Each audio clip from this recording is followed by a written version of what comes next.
मोदी जी की बड़ी तारीफ कर रहे थे, तो सच में आपका वीडियो है या? नहीं नहीं, बिल्कुल तारीफ करता हूँ मैं, आज भी कर रहा हूँ। वो बुरे कभी नहीं है।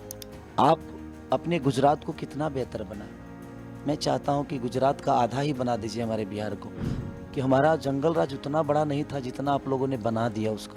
पूरी दुनिया तो यही समझती है ना कि बिहार एक जंगल राज है। यहाँ कोई भी फैक्ट्री लगाने से डरता है। कम से कम 20 साल से आपकी सरकार है, तो आज भी जंगल राज है। तो फिर आपने बदला क्या है इसको? आपने दिया क्या है बिहार को? सिर्फ बदनाम ही किया है आपने।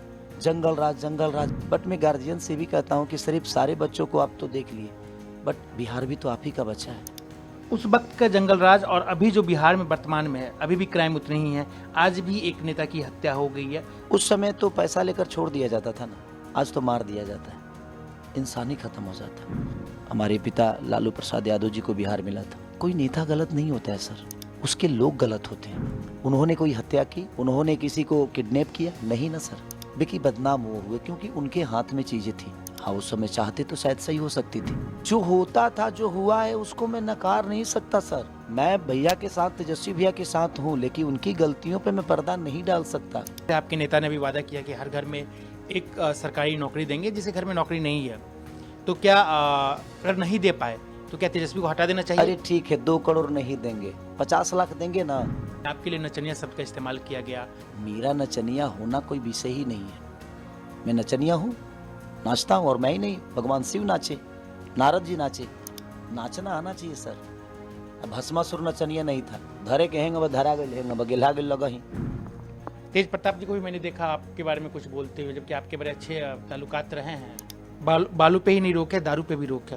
छोड़िए, अब दारू पे कितना रोक है आपको भी पता है, और हमें भी पता है, और पूरी दुनिया को भी पता है। हमारे साथ एक ऐसे गेस्ट हैं जिनका नाम शत्रुघ्न यादव, लेकिन वो खेसारी लाल यादव के नाम से जाने जाते हैं। हम आपको किस नाम से बुलाएं?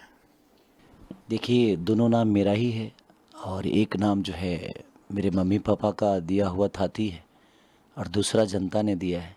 तो मेरे लिए तो दोनों पूजनीय है, और दोनों को सम्मान देने की कोशिश करता हूँ कि मेरा नाम कभी ख़राब ना हो, चाहे वो माँ बाप वाला हो या मेरे जो जनता ने दिया है वो।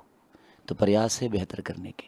खेसारी मतलब अपने बिहार में खेसारी का दाल होता है, तो मतलब ये खेसारी कैसे शब्द आया आपके लिए? मतलब जो जिन्होंने भी रखा, तो मतलब खेसारी मतलब हम लोग कहते हैं ना खेसारी का दाल, तो ये शब्द कैसे, मतलब जिन्होंने रखा क्या सोच के रखा? देखिए, होता क्या है कि हम भी खेसारी जानते हैं रीजन की। हम किसान के बेटा हैं, तो हमें पता है कि, और मैं बहुत छोटा था तो हमारे यहाँ एक रामाशंकर यादव ब्यास हुआ हैं अभी, और उनके हमें सीखने के लिए गया था ब्यासी। रामायण महाभारत गाने वाले हैं वो, तो वहीं पे एक ढोलक बजाते थे बैजनाथ चाचा। तो मैं बहुत तेज़ था, बचपन से ही बहुत तेज़ था झाल बजाने में, बोलने में। तब से उन्होंने मेरा कि खेसारी की तरह है, खेसारी खेसारी, तो तब से लोगों ने मेरा नाम खेसारी रखा। अच्छा, तो ये कोई बने आपके इंडस्ट्री ने नहीं दिया? हाँ, मेरे गायकी के ही, जैसे कि वेद गायक जो होते हैं ना, उनके वो ढोलक बजाते हैं। गम्हरिया के हैं, आपके पचरुखी के आसपास है गम्हरिया एक जगह, वहीं के हैं वो, और बहुत प्यारे हैं। और बिहार में समझिए कि उनके जैसा तबला मास्टर बहुत कम है, वो अद्भुत हैं, और उन्होंने ही मेरा नाम रखा था। खेसारी जी, आप कब से इस कैसे आना हुआ इस भोजपुरी इंडस्ट्री में, या आप कह रहे हैं कि शुरू से ही आपका कहीं ना कहीं झुकाव था? शुरू से मैं अखंड कीर्तन बहुत गाया हूँ। हरे राम राम राम हरे हरे, हरे कृष्णा कृष्णा कृष्णा हरे हरे। मुझे लगता है कि 500 से ज़्यादा मैं अखंड कीर्तन हम लोग गाने जाते थे। हमारे यहाँ के कृष्णा बेदर्दी, पवन पांडे, जो कि मेरे गांव के ही हैं, तो हम लोग, हमारे गांव में बहुत गाना बजाना का बहुत कम था, लेकिन मैं जब इसमें आया इस लाइन में, उसके बाद से अखंड कीर्तन गांव-गांव पे। उस समय खाने की बहुत कष्ट थी, तो हम लोग रात में जाते थे ताकि हम लोग को खाना भी मिल जाएगा। उस हिसाब से हम लोग जाते थे, और कहीं ना कहीं उसका योगदान बहुत है मेरे जीवन में, अखंड कीर्तन का। और उसके बाद धीरे धीरे चीज़ें, क्योंकि गरीबी बहुत थी, उस गरीबी से निकलना था, तो ज़िंदगी में सब भगवान का एहसान मानूंगा कि मुझे गरीब बनाया। अगर गरीब नहीं बनाए होते भगवान, तो शायद मैं आज यहाँ तक नहीं पहुँचता। अगर किसी अमीर बाप का बेटा होता तो शायद ये उपलब्धि भी नहीं पा पाता मैं, और ना ही मैं इतना मेहनत करता अपने आप को बड़ा करने के लिए। बिहार में कहा जाता है कि हमारे इधर अभी भी लौंडा नाच होता है। उसको लोग बुरी नज़र से नहीं देखते बिहार के लोग। तो मुझे जो पता चला कि आपने वहाँ से शुरुआत की और आज यहाँ तक पहुँची, सही बात है क्या? लौंडा नाच मैंने कभी किया नहीं है। ये जितने लोग भी हैं सब ये फर्जी बातें हैं। मैं सिंगर ही बनना चाहता था, और सिंगिंग में मैंने क्या किया, वेद जो व्यास होते हैं जो वेद गाते हैं, जैसे रमाशंकर चचा से मैं जब दूर ज़्यादा पढ़ता था तो मैं अपने गुरुजी कमलाकांत मिश्रा जी, जो कि ब्राह्मण कुल के हैं वो, और उनका बहुत योगदान रहा मेरे वहाँ से जब मैं हटा तो उनका बहुत बड़ा योगदान रहा। और मेरे गांव के बगल के ही है, पकवाईनार बनपुरा एक जगह है, मेरे घर से 4 किलोमीटर है, बाबा महेंद्रनाथ के मंदिर से पहले। तो मैं वहाँ सीखने लगा क्योंकि अब नज़दीक था। तो मैं कमला बाबा के साथ करीब, मुझे वो लगता है कि 7 साल करीब रहा मैं। उसके बाद फिर धीरे धीरे चीज़ें, फिर उसके बाद गरीबी बहुत थी, पढ़ाई भी मेरी नहीं हो पा रही थी। रीज़न कि मैं रात को सो करता था, दिन में स्कूल जाना, भैंस और गाय बहुत थी, उनका खूंटी काटना, फिर दूध पहुंचाना, और गरीबी इतनी थी कि मुझे एडजस्ट करना पड़ता था हर चीज़ में, पढ़ाई में भी, अपने गायकी में भी, अपने घर का काम में भी। और मम्मी शुरू से, मुझे 6 साल या 7 साल का था मैं तो मम्मी दिल्ली रहने लगी, क्योंकि पापा को बनाने खाने में दिक्कत होता था। दिन में पापा चाना बेचते थे, रात को गार्ड की नौकरी करते थे, तो पापा का भी नींद पूरा नहीं होता था सिर्फ हम सातों भाइयों को पालने में। इसकी वजह से हम सब भाई छोटे छोटे काम करते थे। बाकी मेरे बड़े जो भाई थे वो सिलाई मशीन चलाते थे, क्योंकि उस समय सिलाई मशीन, क्योंकि अब लोगों के प्रॉब्लम थी तो भाई कहीं कहीं कुछ ना कुछ तो करना ही है। तो मेरे 3 भाई तो सिलाई मशीन ही चलाते हैं, एक ओवरलॉकिंग करते हैं, जैसे डिजाइनिंग कपड़े पे जो डिजाइन होता है, उस जो मेरे से बड़े हैं, सबसे बड़े जो हैं वो सिलाई मशीन ही चलाते थे पहले। अब तो सबको अपना अपना, बड़े भाई साथ में रहते हैं, एक माजिल वाले भाई हैं वो अपना काम करते हैं। तो वो परिवेश था, उस हिसाब से हम लोगों ने प्रयास की, और धीरे धीरे चीज़ें अपने आप, जब शादी हुई, शादी के बाद फिर लिट्टी चोखा बेचना, फिर कई सारे स्टारों के घर पे मैं, क्योंकि स्टारडम के पास रहना हर आदमी चाहता है, उस समय हमारे पास कुछ नहीं था, तो कई लोगों के घर पे जाकर मैं झाड़ू पोछा भी करता था कि इनके साथ हूँ मैं और इनको डेली देखने को मिलेगा मुझे। मतलब आपने झाड़ू पोछा तक किया है? हाँ, किया है। नाम बताएंगे गुड्डू रंगीला जी के घर पे किया, राधे श्याम जी के किया, 1-2 कंपनी में भी किया मैं। एक भारतीय म्यूजिक थी, वहाँ पे भी झाड़ू पोछा करता था। तो वहाँ पे हमारे बहुत प्यारे सिंगर बादल बवाली जी आते थे, विजेंद्र बाबा आते थे, तपेश्वर चौहान जी आते थे, एक और कौन दीवाना थे वो भी आते थे। मैंने बहुत सारे सिंगर वहाँ आते थे, तो सबको चाय पिलाना, बर्तन धोना, झाड़ू पोछा करना, तो 3-4 जगह पे मैंने ऐसे की है। मतलब वो उस वक्त और इस वक्त में कितना अंतर आपको दिख रहा है? देखिए, अंतर तो बहुत है, और इस अंतर के लिए ही मैंने मेहनत की थी कि अंतर हो। मेरी ज़िंदगी आसान नहीं थी, और आसान जो चीज़ें होती है वो ज़िंदगी नहीं होती है। मुसीबत का सामना करने वाला ही आदमी हीरो बनता है। अगर आपके जीवन में 10 बीमारी हो जाए तो ऐसे ही आप डॉक्टर बन जाओगे। उसी तरह जीवन है, जितनी प्रॉब्लम होगी उतनी ही प्रॉब्लम से निकलते निकलते एक दिन आप नायक कहलाओगे।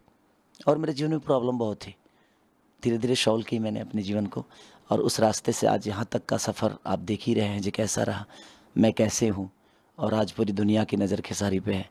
तो कहीं ना कहीं वो मेरे गरीबी का देन है, और मैं अपने गरीबी को ही सबसे बड़ा हीरो मानता हूँ कि मेरे जीवन की सबसे बड़ा अगर कोई हीरो है तो मेरी गरीबी थी जो मुझे हीरो बना दी। आपने कहा कि आप यहाँ पे भैंस भी चराते थे, तो मतलब दूध दूहना और जो भैंस को धोना होता है, हाँ, ये सब ये तो मेरा समझिए कि इसके लिए मुझे सीखना नहीं है कहीं। ये तो मेरे लिए बेहतर है कि मैं भैंस भी दूहता हूँ और मैं भैंस चराया भी हूँ। अब सोचिए कि हम लोग अब गमछा में सतुआ सान कर खाए हैं, और पानी नहीं था तो धान में ऐसे ऐसे करके गमछा उस पे डाल के और जानवरों की तरह पानी भी पिए, क्योंकि चौरा बहुत लंबा होता था। या तो किसी गांव में आपको कल पे जाना पड़ेगा या अपने गांव, और उतनी वक्त नहीं होती थी, तो सतुआ जाता था, पानी ख़त्म हो जाता था और प्यास भी लगती थी, तो किसी नदी में, जो हमारे यहाँ बाढ़ आती है तो कहीं ना कहीं एक नदी निकलता है, छोटा सा नाहर टाइप का, या तो धान के खेत में हम गमछा बिछाकर पानी पी लेते थे भैंसों की तरह या जानवरों की तरह, या तो कहीं किसी नहर में ऐसे गमछा डाल के और पानी छान के पी लेते थे। तो इतनी गरीबी में जिए हैं, कभी आपको ऐसा हुआ कि किसी ने बड़ा आपको अपमान कर दिया हो और उस दिन आपको दिल पे लगा कि ना अब इस गरीबी में नहीं रहना है? क्योंकि आप कह रहे हैं कि इतनी गरीबी आपने जब झेली है, तो क्या कभी ऐसा कोई दिन है कि कहीं देखिए, पे हर गरीब का अपमान तो होता ही है सर। मेरा नया थोड़ी हुआ है। अगर मैं इस बात को कहूँ कि नहीं मेरा बहुत अपमान हुआ है, तो ये नया चीज़ नहीं है। हर उस गरीब का अपमान होता है। तो सही है वो। अपमानित होना सही बात है। रीज़न कि अब जब अपमान कोई करता है ना, तो आपको ताकत मिल देनी चाहिए, उससे हरास नहीं होनी चाहिए। आपको उसकी तरह बनना है, तो अपमान बहुत ज़रूरी है जीवन में, और मेरे लिए वो हमेशा वरदान साबित हुआ है, और मैं हमेशा से अपमानित होता रहा हूँ, और मैं कभी उसको कमज़ोरी नहीं बनाया। मैंने उसको ताकत में ली कि मैं अपमान हो रहा हूँ, इसके लिए मैंने अपने आप पे काम की, अपने ऊपर काम की, और लोगों को अपना बनाया और बेहतर जीवन लेकर चला। कैसे देख रहे हैं कि आपको आप इतना मेहनत करके यहाँ तक आए हैं और आज आपको लोग नचनिया बोल रहे हैं, मतलब इसको आप कैसे देख रहे हैं? तो जो मेहनत किया नहीं है उसके लिए तो कोई शब्द मायने नहीं रखता है। जो मेहनत करता है उसके लिए हर उस शब्द का मायने होता है, हर उस इंसान के मायने होते हैं। कोई बात नहीं, कोई नचनिया बोलता है, वो भी बड़े बड़े भाई हैं और उनका सम्मान है। मिलेंगे तो हमेशा से उनको प्यार करूँगा मैं। मेरे लिए वो व्यक्ति विशेष कभी दुश्मन रहा नहीं, और ना ही व्यक्ति विशेष का मैं जवाब देता हूँ। मैं उनके विचारधारा के, उनके शब्दों को जवाब दे सकता हूँ। बट देखा जाए तो बड़े बड़े हैं मेरे से, उनको उतना हक है मुझे बोलने का। बट ठीक है, चुनाव जीतने के लिए किसी को अपमानित करना सही नहीं है, और अपने शब्दों पे हमेशा इंसान को कंट्रोल करना ही चाहिए, चाहे वो मैं हूँ या कोई भी आदमी हो। क्योंकि समाज में आपको लोग मानते हैं और आपके शब्द सुनते हैं। तो प्रयास हमें यही होना चाहिए कि आने वाली पीढ़ी ऐसे शब्दों का उच्चारण ना करे, क्योंकि हम उस शब्दों के साथ जब जाएंगे तो हमारी आने वाली पीढ़ी को भी लगेगा कि नहीं यही शब्द सही है, तो शायद वो भटक जाएंगे। जिनको आप अपने बड़े भाई मित्र मानते होंगे, जो आपके इंडस्ट्री के हैं, और अभी किशन भी आए तो यहाँ पे गरज के गए, निरहुआ भी आपके बारे में आप क्या कहा आपको पता ही होगा। तो इन सब चीज़ों को आप कैसे, मतलब आपको लग रहा है कि ये ठीक है, फिर तो अब चुनाव के बाद तो फिर एक ही इंडस्ट्री में काम करेंगे? तो इतनी जो कटुता बढ़ती जा रही है। नहीं नहीं नहीं, सही है। वो पार्टी के बंधन में उनके लिए रिश्ते मायने नहीं रखता है, उनके लिए पार्टी मायने रखती है, मेरे लिए रिश्ते मायने रखते हैं। मैंने तो मनोज भैया का भी प्रचार किया है, भाजपा का भी प्रचार किया है, विनय बिहारी भैया का प्रचार किया है। मैंने करीब करीब मैंने हमसे हमेशा से बड़े भाइयों का सम्मान मैंने की है, और मेरे लिए आजीवन मेरे बड़े भाई हैं। ये चुनाव आज है, फिर 5 साल बाद आएगा, बट रिश्तों को मैं इतना कमज़ोर नहीं करता। हाँ, उनके शब्द मेरे लिए हो सकते हैं, और उन्होंने इंडस्ट्री को बहुत कुछ दिया है जहाँ पे हम लोग गए हैं, लेकिन आज मेरे इंडस्ट्री से अलग हट के मैं कुछ करना चाहता हूँ, तो शायद उनका दुश्मन बना हूँ मैं। बट कोई नहीं, उनका छोटा भाई हूँ। हो सकता है मेरे जुबान से कुछ गलत निकल गया हो, उसके लिए वो नाराज़ हैं, और वो बोल रहे हैं तो बोलने दीजिए, क्या फ़र्क पड़ता है। इतने दिन से तो मैं उनका आशीर्वाद लेकर आता हूँ, तो उनके 2 शब्द मुझे छोटा नहीं बना सकते, क्योंकि उनके लिए मेरे लिए उनका रिश्ता बहुत मायने रखता है। तो मैं शब्दों से नहीं बल्कि उस इंसान से प्यार करता हूँ। खेसारी जी, हम ये जानना चाहेंगे कि जब आज के दौर में जितने भी सेलिब्रिटी हैं, वो बॉलीवुड के हो या किसी भी छोटी इंडस्ट्री का, सब बीजेपी ज्वाइन कर रहे हैं। बिहार में भी अभी एनडीए की सरकार है, तो आपने कैसे चुन लिया, जो अपोजिशंस में है उस पार्टी को आपने? देखिए, मैंने नहीं चुना, मैं शुरू से उस परिवार का चुनता तो उसको है आदमी जो दूर रहता है। शुरू से मैं लालू चाचा के परिवार से जुड़ा हूँ, और आज से नहीं, मुझे लगता है कि 10-15 साल पहले से हमारा एक रिश्ता है उनसे, बाप बेटे का। जब चाचा का तबीयत ख़राब था तो चंदा ही खाना बनाकर बम्बई में उनको, क्योंकि वो भी देहाती खाना बहुत खाते हैं, साग रोटी या दल पिट्ठी या मकई के भात, इस टाइप की चीज़ें मैंने उनके जहन में रहता है, लिट्टी चोखा। तो ये सब चीज़ें मैं हमेशा से तो चंदा ही बना कर देती थी, और मैं ले जाकर पहुंचाता था, खाते भी थे। तो चुनता तो उसको है आदमी जो दूर रहता है, वो तो मेरे परिवार के आदमी थे। बट चुनाव लड़ना एक इत्तेफाक है। मुझे लगता है कि यहाँ मैं नहीं बल्कि भगवान ने मुझे भेजा है लड़ने के लिए, और शायद पता नहीं भगवान क्या चाहता है मुझसे, ये मुझे नहीं पता। क्योंकि टिकट मिलने के बाद पता चला कि चंदा का वोटर लिस्ट में नाम नहीं जुड़ पाएगा, और उस वक्त शायद मैं क्या जवाब दूं और क्या कहूं, जब पूरी दुनिया को पता चल गई थी, तो मैं उस समय ना नहीं कह पाया, क्योंकि मैं राजनीति से बहुत दूर रहना चाहता था शुरू से। कि मुझे राजनीति में कभी नहीं आना है, बट पता नहीं भगवान को क्या मंजूर हुआ है कि सब कुछ जो मैं नहीं चाहता था वो मेरे से हो रहा है। बट कोई नहीं, ये भी एक अवसर है और तेजस्वी भैया ने मुझ पे विश्वास जताया है। और छपरा की जनता जो है बहुत प्यारी जनता है, और छपरा ही नहीं पूरी बिहार की जनता बड़ी प्यारी है और बड़ी सम्मानित है। आज मैं जहाँ भी जा रहा हूँ ऐसे लग रहा है कि अपने बच्चे की तरह मुझे गोद में सब उठा लेते हैं। हाँ, मैं अपने ऑडियंस से कहना चाहता हूँ कि भाई जितने भी लोग हैं उनका कहना है कि ये जितनी भीड़ आ रही है वो सेल्फी वाली है, तो अब आपको ताकत दिखाने की ज़रूरत है। आप बता दो कि सिर्फ सेल्फी ही नहीं बल्कि वोट डालने का भी अधिकार और सरकार बदलने की भी ताकत रखती है। तो अब आप सब पे निर्भर है कि आप इस सरकार को बदलने में कितना योगदान खेसारी और तेजस्वी भैया को दे रहे हैं। आप अधिकांश हम बड़े नेताओं बड़े जब हीरो से मिलते हैं तो उनसे पूछते हैं कि आप आएंगे क्या बिहार, जो बिहार से बिलोंग करते हैं, क्या आप आएंगे नेतागिरी में? तो बोलते नहीं नहीं, अभी तो मेरा बड़ा अच्छा दुकानदारी चल रही है, हम क्यों आएंगे? तो आपको नहीं लगा आपकी भी तो दुकानदारी बहुत अच्छी चल रही मेरी थी? दुकानदारी सबसे बेहतर चल रही थी और चलेगी, चलती रहेगी। बट जो विश्वास छपरा की जनता ने मुझ पर जताया है, मैं प्रयास यही करूँगा कि जो भी अपने हुनर से हो सके, जो भी अपनी ताकत से हो सके, मैं प्रयास नियंत्रण करते रहूँगा कि ये छपरा की जो प्रॉब्लम है, चाहे वो नाले का हो या अस्पताल का हो। अब सोचिए कि छपरा सिवान गोपालगंज में मात्र एक यूनिवर्सिटी है। इस 20 साल में मात्र इनका सरकार है, एनडीए की सरकार है, और मात्र एक यूनिवर्सिटी है, जयप्रकाश नारायण यूनिवर्सिटी नाम है उसका शायद, और उसमें भी 6 साल बच्चों को पास आउट होने में लग जाता है। तो हम प्रयास करेंगे कि ये शिक्षा का जो स्तर है वो डे बाई डे बढ़े, अस्पताल की जो व्यवस्था है वो बाकी शहरों से बेहतर हो या बाकी शहरों की तरह ही हो जाए। तो हमारा प्रयास रहेगा कि नाला जो पानी का निकासी है उस पर सबसे पहले हमको काम करना है। अपने हुनर से जो हो सकेगा प्रयास करूंगा। छपरा के लोगों से ही पूछूंगा कि हम लोग जो पढ़े लिखे लोग हैं, जो इस विषय को ज़्यादा जानते हैं, मैं सबको लेके चलूँगा ताकि वो हमें रास्ता बताए और हम लोग उस रास्ते पे चल के और अपने छपरा को बेहतर दिशा में ले जाएं। ये तो तब होगा ना जब आपकी सरकार यहाँ पे आएगी। अगर सरकार आ भी गई तो केंद्र में तो सरकार बीजेपी की है, तो सामंजस्य कैसे बैठेगा, काम कैसे आप कर पाएंगे फिर? क्योंकि हमेशा से कहा जाता है ना कि जब विपक्ष राज्य में विपक्ष की सरकार रहती है और केंद्र में अगर मैं तो बिहार से हूँ, पर मुंबई में जाके बेहतर कर पा रहा हूँ ना। करने वालों के लिए कोई जगह मायने नहीं रखती है, सरकार मायने नहीं रखती है। आपके मन में किसी के लिए श्रद्धा होनी चाहिए, इच्छा होनी चाहिए, करने की वो ताकत होनी चाहिए।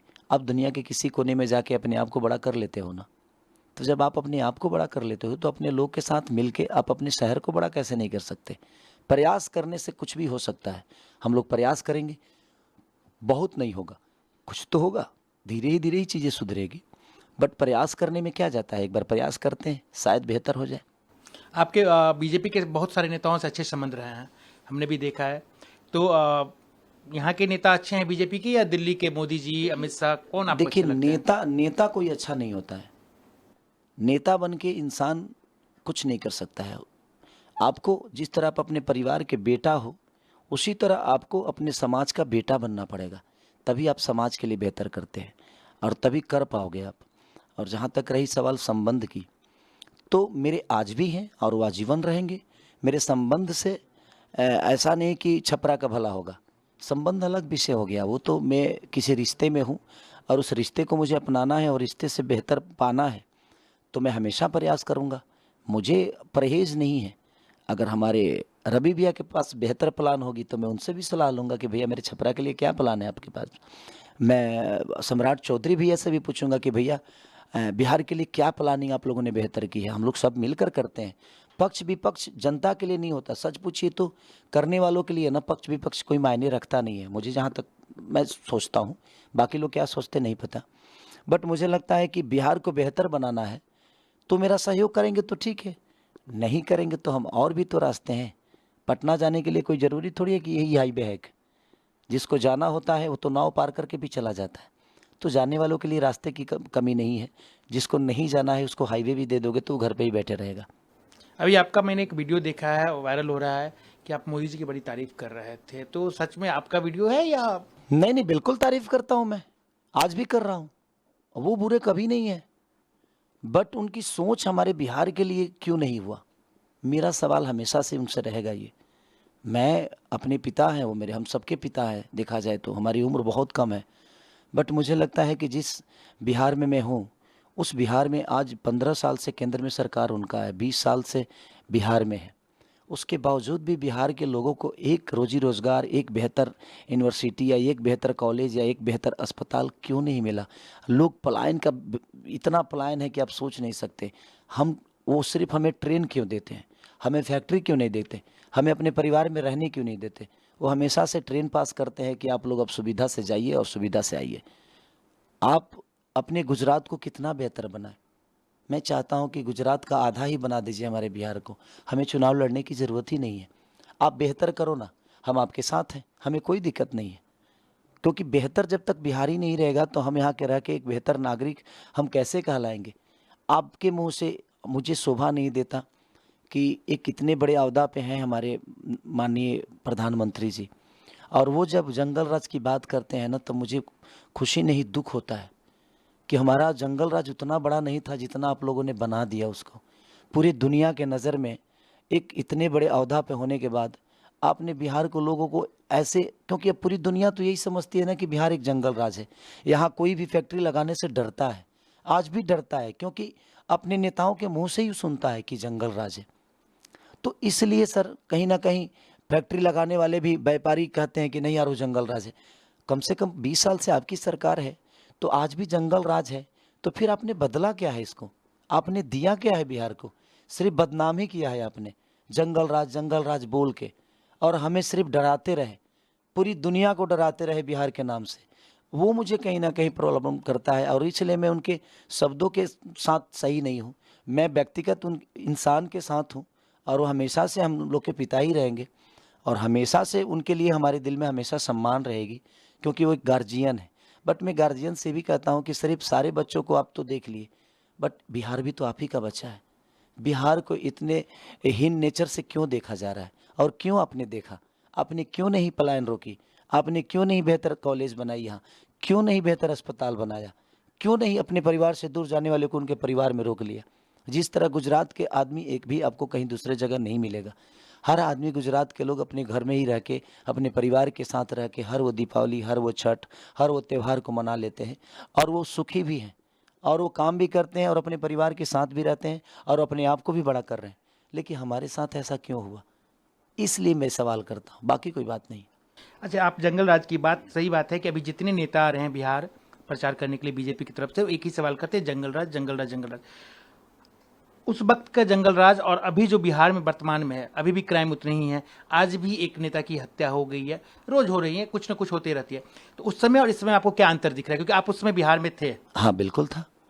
उस समय तो पैसा लेकर छोड़ दिया जाता था ना, आज तो मार दिया जाता है, इंसान ही खत्म हो जाता है। देखिए, हर सिचुएशन में, जिस सिचुएशन में माननीय हमारे पिता लालू प्रसाद यादव जी को बिहार मिला था, कोई नेता गलत नहीं होता है सर, उसके लोग गलत होते हैं। उन्होंने कोई हत्या की, उन्होंने किसी को किडनैप किया? नहीं ना सर। बेकी बदनाम वो हुए क्योंकि उनके हाथ में चीज़ें थी। हाँ, उस समय चाहते तो शायद सही हो सकती थी, और इस समय नीतीश चाचा चाहेंगे तो सही हो जाएगी। बट सिर्फ हत्या ही और फिरौती की बात नहीं है। बात यहाँ तो हम, जब हमें आप रोजी रोजगार नहीं दोगे तो हम तो मौत में भी रोजी ढूंढ लेंगे ना। हम बिजी रहेंगे तो शायद हमें किसी का ना मर्डर करने की ज़रूरत है, और ना ही किसी को फिरौती लेने की ज़रूरत है।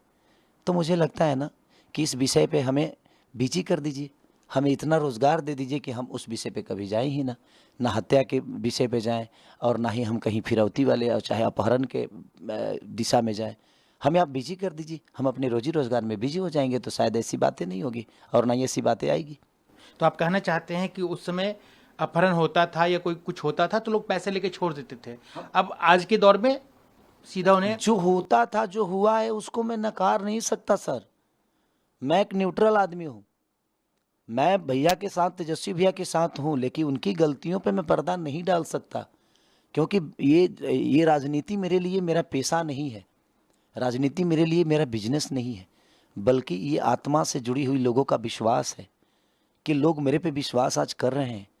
और मैं जनाधार देख रहा हूँ अपने पीछे, तो मैं कभी कभी रो पड़ता हूँ कि यार मैं तो इंसान ही बनने आया था, आप लोगों ने मुझे क्या बना दिया अपने दिल में। मुझे लगता है कि जिस तरह भगवान राम को हनुमान जी ने अपने दिल में रखा था, उस तरह मैं सबके दिल में हूँ आज। और सब लोग आत्मा से प्यार करते हैं खेसारी को, और वो खेसारी को क्यों प्यार करते हैं नहीं पता, बस मैंने बेहतर प्रयास की है, जब भी की है बेहतर करने की एक दिल में है कि मैं बेहतर करूँगा। मैं जिस विधा में गया उसमें मैं बेहतर बॉडी बनाई, मैं बेहतर गाने लगा, मैं दुनिया को सुंदर भी लगने लगा, मैं अमीर भी बन गया। तो मेरे पास तो कुछ नहीं था, तो मैंने खुद को बेहतर बनाया ना हर जगह से। तो अगर मैं पूरे छपरा को दिल में बसा लूँगा, अपना परिवार समझने लगूंगा, पूरे बिहार को अगर तेजस्वी भी अपना परिवार समझ रहे हैं, तो बेहतर क्यों नहीं होगा। कौन ऐसा आदमी है जो अपने परिवार के लिए बेहतर नहीं करता है। बस अपने परिवार के दायरे को बड़ा करना होता है सिर्फ। आप पूरे छपरा को अपना परिवार जब मानने लगोगे ना, तो आप बेहतर सोचना शुरू कर दोगे कि मेरे परिवार में कमी क्या है, मेरे परिवार की ज़रूरत क्या है। तो हम अपने परिवार की ज़रूरत पूरा करते हैं ना। शायद हम ये छपरा पूरा परिवार बना लेंगे तो शायद इनकी भी ज़रूरत पूरा कर देंगे। आपने कहा कि आपने बेहतर गाना सीखा, बेहतर बॉडी बनाई। बॉडी से आप एक बात याद आई, आपका एक वीडियो बहुत वायरल हुआ था जिम में, ऐसे कौन एक्सरसाइज करता है? नहीं देखिए, वो एक आर्ट था, और वो एक आर्ट के हिसाब से मैंने की थी, वो मेरा अपना नहीं था। कहीं ना कहीं वो कोई विदेश में स्टैंड था, तो स्टेमिना को जांचने के लिए करता है। बट किसी ने गाना लगाकर आकांक्षा जी ने ही डाल दिया था, मैंने शेयर भी नहीं की थी। बट ठीक है, वैसी चीज़ें नहीं होनी चाहिए, वो मुझे भी रियलाइज़ है इस बात का कि वैसी चीज़ें नहीं होनी चाहिए, समाज के लिए सही नहीं है। तो अब कंट्रोल करता है आदमी और करेगा आगे भी। आपकी पत्नी जी देखी होंगी तो उनको बिल्कुल बुरा क्यों नहीं लगेगा, बिल्कुल लगना चाहिए, क्योंकि वह आपत्तिजनक चीज़ें थी और बुरा लगना चाहिए, और लगना वो जायज़ है। अगर मेरी पत्नी रिएक्ट उस पर करती हैं तो वो सही है, वो गलत नहीं है। एक चीज़ और आप पे आरोप लगता है कि आपने अश्लीलता फैलाई है, ऐसा कहना है लोगों का जो आपके खिलाफ आज के डेट घूम रहे हैं कि भाई इन्होंने भोजपुरी को बहुत गंदा किया। सबसे ज़्यादा अगर गाना किसी ने गाया है, क्योंकि आप एक स्टार बन चुके हो, स्टारडम है आपके पास, तो आप जो भी गाते हो वायरल होता है, तो इस पे क्या कहेंगे? गंदा गाया किया तो नहीं ना, लोग तो करते हैं। सच पूछिए तो वो एक इंटरटेन का विषय है सर। इंटरटेन को राजनीति से जोड़ने का कोई मतलब ही नहीं बनता है। आज जितने भी बिहार की बदहाली हुई है, ये मेरे गाने की वजह से तो नहीं हुआ है।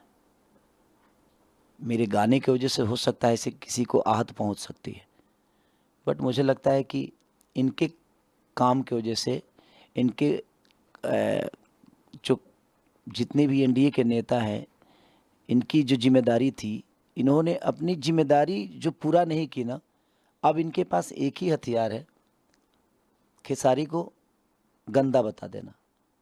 मैं तो भाई मुझ में गंदा हूँ, मान लिया थोड़ी देर के लिए, बट आपने बिहार को रोजगार कितना दिया उस पर बात करिए ना आप। मेरी गंदगी को छोड़ दीजिए, मैं बहुत बुरा इंसान हूँ, मैं अपने आप को मान लिया थोड़ी देर के लिए, बट मेरे बुरा होने से बिहार की हालत ख़राब तो हुई नहीं। ये जो सिस्टम बिगड़ा है, नाले का जो आज सारे, आप जाइए छपरा में तो व्यापारियों के करोड़ों करोड़ों रुपए बर्बाद हुए हैं सर। अगर एनडीए की सरकार 20 साल से चाहती तो शायद छपरा का भला हो सकता था, बट नहीं हुआ वो चीज़ें। तो ये जितने भी व्यापारियों की चीज़ें बर्बाद हुई, क्या मेरे गाने की वजह से तो हुआ नहीं है सारी। आज जो व्यवस्था बिगड़ी है मेरे गाने की वजह से तो बिगड़ी नहीं है। आज जो बोल रहे हैं हत्या हुई है, मेरे गाने की वजह से हुई है। जो पारस अस्पताल में घुसकर गोली मार दिया गया, क्या मेरा गाना बजाकर मारा गया? जो एक व्यापारी की हत्या हो गई, कम से कम 6 महीने में 52 से 53 मर्डर हुए थे सर। आज यहाँ की मैं आपको समस्या बता दूँ, जिस जगह पे आप बैठे हैं डोरीगंज, यहाँ पे करोड़ों लोगों का बिजनेस होता था बालू के धंधे से। आज सब रोड पे हैं, सबके सब।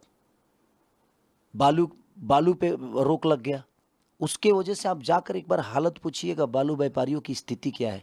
बालू जो ढोते थे बेचारे, उन वर्करों की स्थिति क्या है। ट्रक के 8-8 करोड़ रुपया चालान भरा गया है सर। कहाँ से कोई कमाएगा? आप बेहतर बिजनेस दे नहीं रहे हो, और हम अपने हुनर से अगर कर रहे हैं तो उस पर भी आप इतना टैक्स लगा देते हो। कितना मर जाएगा आदमी सर, पागल हो जाएगा। एक तो रोजी देते नहीं हो, जो रोजी हमारे पास है वो भी छीन लेते हो। तो क्या करे कोई, कैसे जिएगा बिहार में? ये समस्या हो गई है। बालू पे ही नहीं रोके, दारू पे भी रोके। छोड़िए, अब दारू पे कितना रोक है ये आपको भी पता है और हमें भी पता है और पूरी दुनिया को भी पता है। तो उससे बेहतर होता कि भाई आप ठेका चालू ही कर दो। ऐसे भी पीने वाले, देखिए जिसको जो करना है उसको आप मना नहीं कर सकते सर, रोक नहीं सकते, रुकता कुछ भी नहीं है।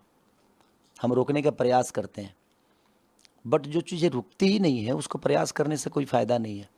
इससे बेहतर है कि उसका एक सिस्टम बनाइए और सिस्टम बनाकर लोगों को चालू करिए, चालू करके प्रयास करिए कि लोग कम से कम पिए। आज तो होम डिलीवरी शुरू हो गई है, हर आदमी फ़ोन करता है और दारू उसके पास चली आती है। तो ठीक है, सिस्टम ही लूजर है सर, उसको क्या करिएगा? और ये सिस्टम किसके हाथ में? सरकार के हाथ में। तो सरकार, इसका मतलब फेलियर है, इसीलिए सारी समस्या आ रही है। आज लोग, पहले के दारू पीकर लोग तो जी भी जाते थे, अब तो ऐसे दारू मिल रहे हैं लोगों के डुप्लीकेट की, लोग दारू पी पी के मर रहे हैं। तो आप लोगों को जिंदा रखना चाहते हैं कि मारना चाहते हैं? तो इसीलिए मैं कह रहा हूँ कि सरकार को एक बार बदलते हैं और देखते हैं कि क्या होता है। इतने 20 साल हमने चाचा को दिया ना, 5 साल भतीजा को देते हैं, शायद कुछ बेहतर ज़रूर होगा। मुझे ऐसा आभास हो रहा है। नहीं होगा तो आपके पास ऑप्शन तो है ना, फिर बदलिए। बदलाव ही सबसे, मुझे लगता है कि परिवर्तन है सर। जब तक आप बदलेंगे नहीं, खेसारी ने अपने आप को बदला तो दुनिया परिवर्तन देख रही है ना खेसारी के अंदर। तो यही बात है, बदलाव जरूरी है। जब तक नहीं बदलेगी परिवर्तन नहीं होने वाला। अगर मान लीजिए जैसे आपके नेता ने अभी वादा किया कि हर घर में एक सरकारी नौकरी देंगे, जिसके घर में नौकरी नहीं है, तो क्या अगर नहीं दे पाए तो क्या तेजस्वी को हटा देना चाहिए? अरे ठीक है, 2 करोड़ नहीं देंगे, 50 लाख देंगे ना। हम 2 करोड़ की छोड़ देते हैं, हटा दीजिए। 50 लाख देंगे ना, तो कम से कम हमारे नेता रोजगार देने की बात तो कर रहे हैं, वादा तो कर रहे हैं। एनडीए की सरकार तो वादा भी नहीं करती है, वो तो सिर्फ जंगल राज की ही बात करती है। जंगल राज की बात करेंगे, और नहीं तो हिंदू मुस्लिम की बात करेंगे, नहीं तो मंदिर मस्जिद की बात करेंगे, पाकिस्तान हिंदुस्तान की बात करेंगे, सनातन की बात करेंगे। वो सिर्फ बात करेंगे, और बात भी करेंगे आपके जीवन से अलग, जिससे हमारा जीवन चलना चाहिए, जिससे हमारा जीवन चलता है, चाहे जिससे जीवन हम जी सकते हैं, उस पर कोई बात नहीं होती है। सिर्फ बेमतलब की भड़काऊ बातें होगी। हिंदू मुस्लिम लड़ा दो यार, उसको उस जात से उस जात को लड़ा दो यार, उस जात से उस जात को। हमारे यहाँ तो समय जितनी जात नहीं है ना, उतने नेता हो गए हैं। तो लोग बोलते नहीं है कि ढेर जोगी मठ के उजार। हर जाति का एक नेता बन गया है। आप सर इतना बेहतर कर दो ना कि दुनिया आपके लिए जाति ना देखे। अगर आप बेहतर इंसान बनोगे और बेहतर अगर कर जाओगे, अगर कल मैं छपरा के लिए बेहतर कर गया थोड़ी देर के लिए, मान लीजिए, क्या मुझे जात देखकर लोग वोट देंगे? लोगों को विकास चाहिए कि जात चाहिए? लेकिन यहाँ तो लोगों को भटका देना है कि नहीं जात ही हमारा बेहतर करेगा। नहीं करेगा भाई जात बेहतर। करने के लिए ना इंसान के दिल में श्रद्धा होनी चाहिए किसी के लिए, और जब तक दिल में श्रद्धा नहीं होगा ना किसी के लिए बेहतर, आप कैसे कर पाओगे? छपरा को पूरा परिवार बनाना पड़ेगा। अब परिवार में कोई जात नहीं होता है, परिवार होता है वो। और मुझे अपने छपरा को परिवार की तरह बना के चलना है।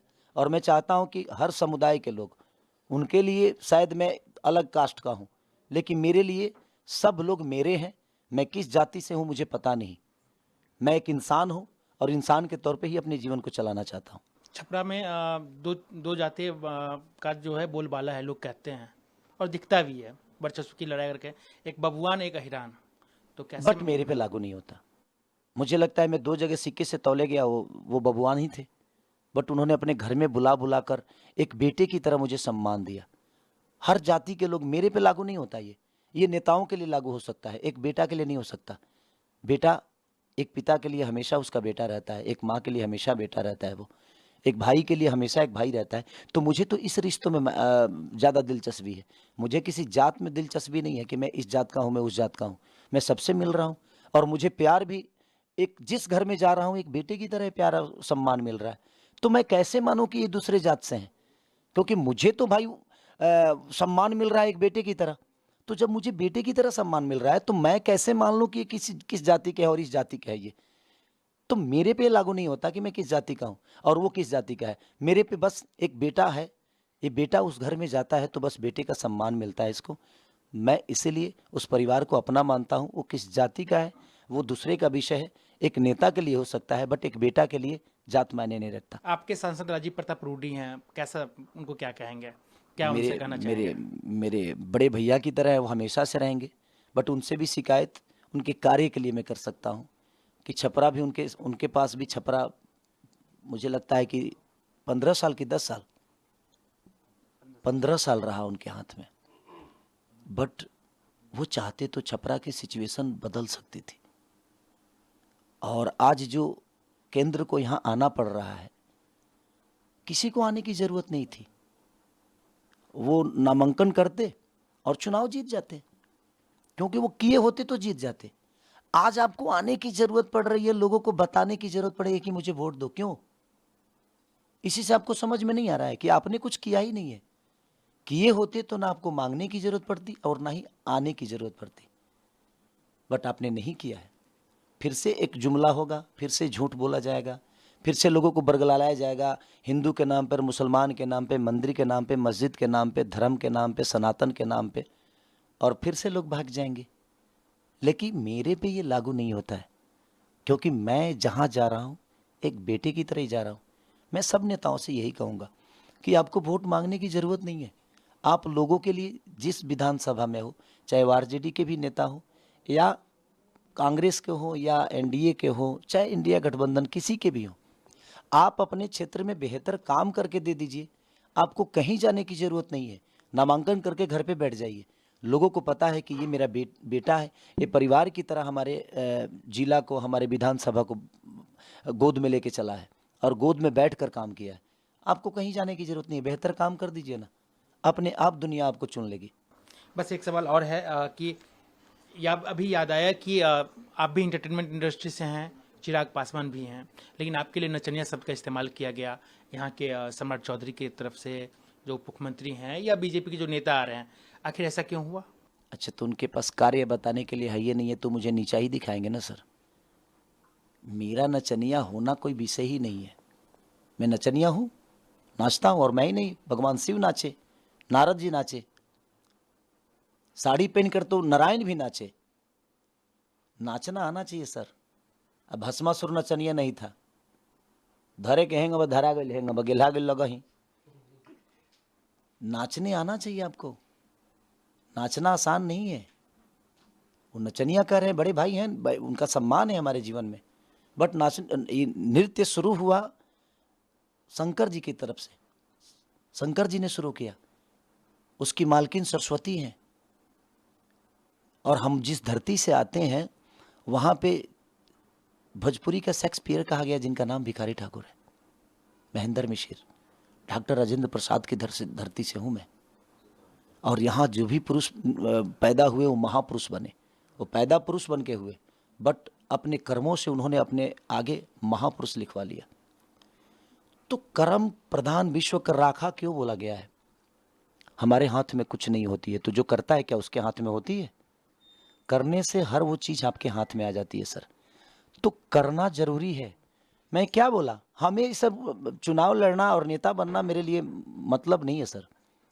मेरे लिए मतलब है कि जिस काम के लिए दुनिया ने मुझे चुना है, क्या मैं उस पर खड़ा उतरूं? उतरना चाहिए भाई, उसी के लिए चुना गया आपको। मैं उसके लिए खड़ा उतरूं, उसके विश्वास को प्रयास करूं, जो अपने काम से, अपने हुनर से, अपने ताकत से, जिस काम के लिए उन्होंने मुझे इस लायक बनाया है, मैं वहाँ उनके लिए खड़ा रहूं, उनके मुसीबत में हमेशा खड़ा रहूं, उनके लिए बेहतर व्यवस्था करूं और उनके लिए बेहतर काम करूं। तेज प्रताप जी को भी मैंने देखा आपके बारे में कुछ बोलते हुए, जबकि आपके बड़े अच्छे ताल्लुकात रहे हैं, तो क्या कहेंगे? वो भी चुनाव लड़ रहे हैं। जाकी राखी भावना जैसी, ताही मूरत देखी तिन तैसी। दुनिया आपको बोलेगी, इसका मतलब ये नहीं कि सबका जवाब देना है। वो बड़े भाई की तरह है, वो भी मेरे बड़े भाई हैं। अब मेरे लिए रिश्ते बड़े हैं कि उनके शब्द बड़े हैं, ये मेरे ऊपर निर्भर करता है। तो मुझे लगता है कि मेरे रिश्ते बड़े हैं, तो मैं उस शब्द के साथ कभी नहीं जाऊंगा, और मैं उस रिश्ते को ही निभाने की प्रयास करूंगा, उस शब्द को नहीं। चलिए, बहुत बहुत धन्यवाद Khesari ji. Thank you so much.